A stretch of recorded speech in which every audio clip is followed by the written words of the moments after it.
because I don't know that I was saved until 2021. So 2011 to 2021, that is 10 years of time. And for whatever reason, he waited till 10 years later to kind of use a moment in my life that led me nowhere else but to him. And it was a really tough, really difficult moment. Um, as tough as going through cancer was, like, this felt like the end for me. And I think, some of that is like that childlike faith was not there. And we were in the midst of COVID, which is just not an awesome time. We all kind of reference it like the COVID era, but yeah, it was a tough time for a lot of people, and very isolating and very just difficult to navigate, just in general. And on top of that, I also was struggling with some identity things. I was struggling with who I was, and so much so that I had fallen for a girl that didn't feel the same way for me. And I feel like it was just a really difficult relationship, friendship, whatever you want to call it. We never dated or anything like that, but it was just hard because I put all my identity into a person that wasn't um, God ultimately, and it just wasn't healthy. It was very toxic on both sides, and as hard as it was, like, I am grateful for the experience, because had that not happened, I would not be who I am today, and I would not have come to know God on a personal level. And so, without getting into all the nitty gritty, I kind of had maybe a year where I was friends with her, and it was just a lot of just me putting myself into a person that was not worldly, or was worldly, and was not very a godly person. And I just felt very lost, and my identity was really just rooted in like her. And like, yeah, it was just hard because it got to this point where I mean, it was pretty emotionally abusive, I would say, mentally abusive. It was just very toxic and very one-sided, very give and take kind of thing, where I just felt like someone was just taking everything that I had. And it stunk. It was really hard, and it went on for about a year during the time that COVID was going on. So I was actually living on OSU campus in an apartment, and was very isolated. And so, yeah, it was just difficult, and it ended up getting to a point where I think I just couldn't do it anymore, and I just felt like I was the problem. I mean, that's kind of how it was always feeling in that friendship, was like everything is just wrong with me. Even though I'm just trying so hard to like pour into a person that wants nothing with me, and just being in a cycle of like, I don't know how to escape it, and I don't know how to get out of this. And it was just so mentally and emotionally taxing that I couldn't escape it. It was just like this dark cloud over me, and it was hard. It was really difficult. Um, and yeah, I think it was just came down to one night.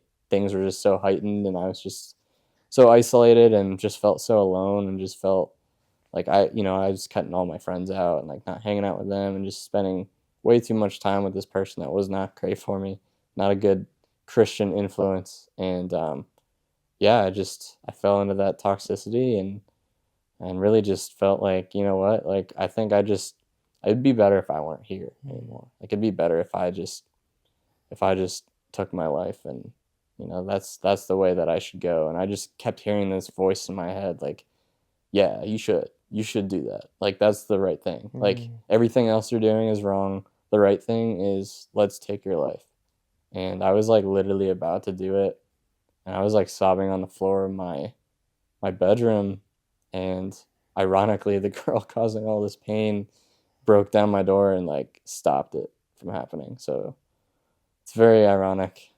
She kind of like saved me at the same time.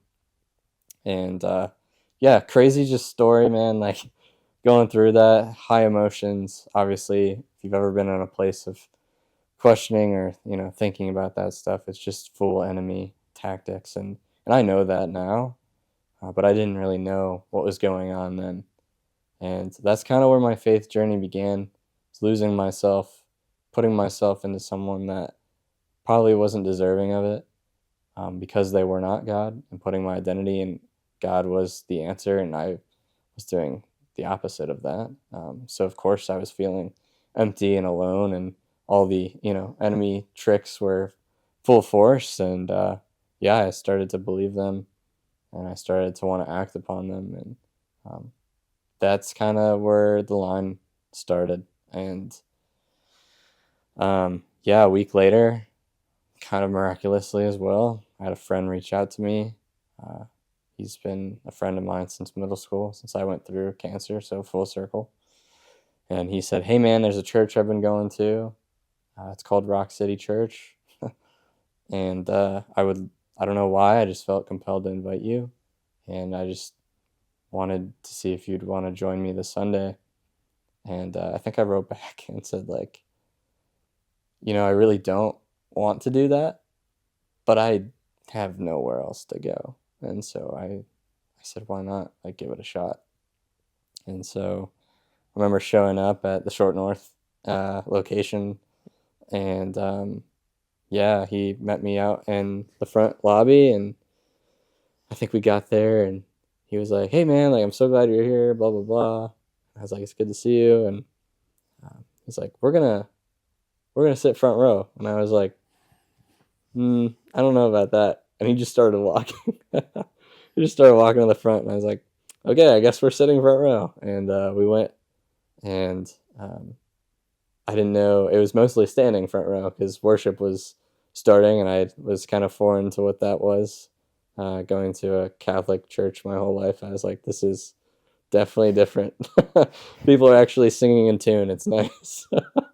But yeah, so yeah, that was cool. And I remember sitting up there and just kind of looking around and being like, man, people are like raising their hands, and they're like really getting into it. People have their eyes closed, and they're kind of like having their palms out. And I was like, kind of just like, what are they doing? Like, what is that? And I didn't really understand it. I was kind of trying to grasp it, but also not wanting to stick out. So I was like, all right, maybe I'll just like sing some of the words or whatever. And I'll never forget, man, like I looked up and they have, the lyrics up top on the screen. And I'll never forget the words. I said, "Fear may surround me, but darkness won't take me." And I just lost it. I mean, that was so hitting home for what had just happened not even a week before. And yeah, when I heard those words, I felt God's presence in such a full force that I was just so, there was nothing in me that could be like, that's not God. I was like, that there is nothing else that can be. Um, and yeah, from that moment, man, I broke down in tears, front row, unashamed, and I was saved like on the spot, like instantly. And I'd say like ever since that moment, like I've just never been the same person.